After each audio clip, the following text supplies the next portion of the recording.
ఎంతమందికి ట్రిప్కి వెళ్ళినప్పుడు ఇలా లగేజ్ బ్యాగులతో దోల తీరింది. So guys, welcome back to episode 1 of Vizag to Kerala series. ఇదైతే 10 days ట్రిప్ అనుకుంటున్నా. సో 10 episodes కింద పోస్ట్ చేద్దాం అనుకుంటున్నా.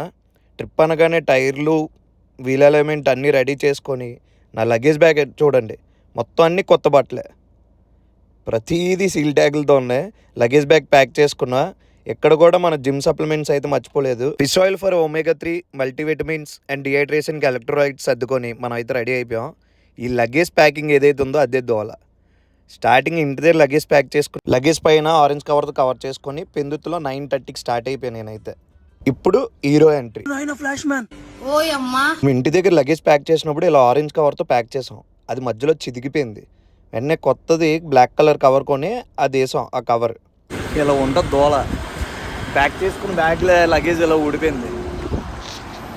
తీరా బ్లాక్ కవర్ వేసిన తర్వాత ఏమైంది అనుకున్నారు? ఈ క్లాంపులు చూడండి, టోటల్ లూజ్ అయిపోయి మధ్యలో బ్యాగ్ లేక పడిపోయి. ఇంకా చాలా అదృష్టం, ఎవరికి యాక్సిడెంట్ అవ్వలేదు. ఒక కార్ అతను, ఒక టాటా వేసి స్కూటీ అతను తెచ్చిచ్చారు. ఇలా కాదని చెప్పి మళ్ళీ గట్టిగా చాలా గట్టిగా ఈసారి బ్లాక్ కవర్ ఓపెన్ చేసి ఇగో బ్యాగులకు వేరేగా, మళ్ళీ కవర్కి వేరేగా ఒక తాడు కట్టాం. విజయవాడ దాటగానే పునుగులోని ఊర్లోని లంచ్ చేసి స్టార్ట్ అవ్వగానే మళ్ళీ బ్యాగ్ పడిపోయింది. టైర్స్ ఇలా లూజ్ అయిపోయి టాస్క్ల మీద టాస్క్లు మార్నింగ్ నుంచి.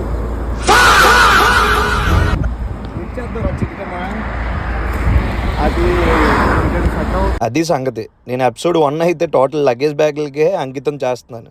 ఎందుకంటే నా జర్నీ అంతా లగేజ్ బ్యాగులు కట్టుకోవడానికి అయిపోయింది. కూడా రాకూడదు సార్, ఇంత కష్టపడుతున్నాడు మిడిల్ ఆఫ్ ద రోడ్ లో.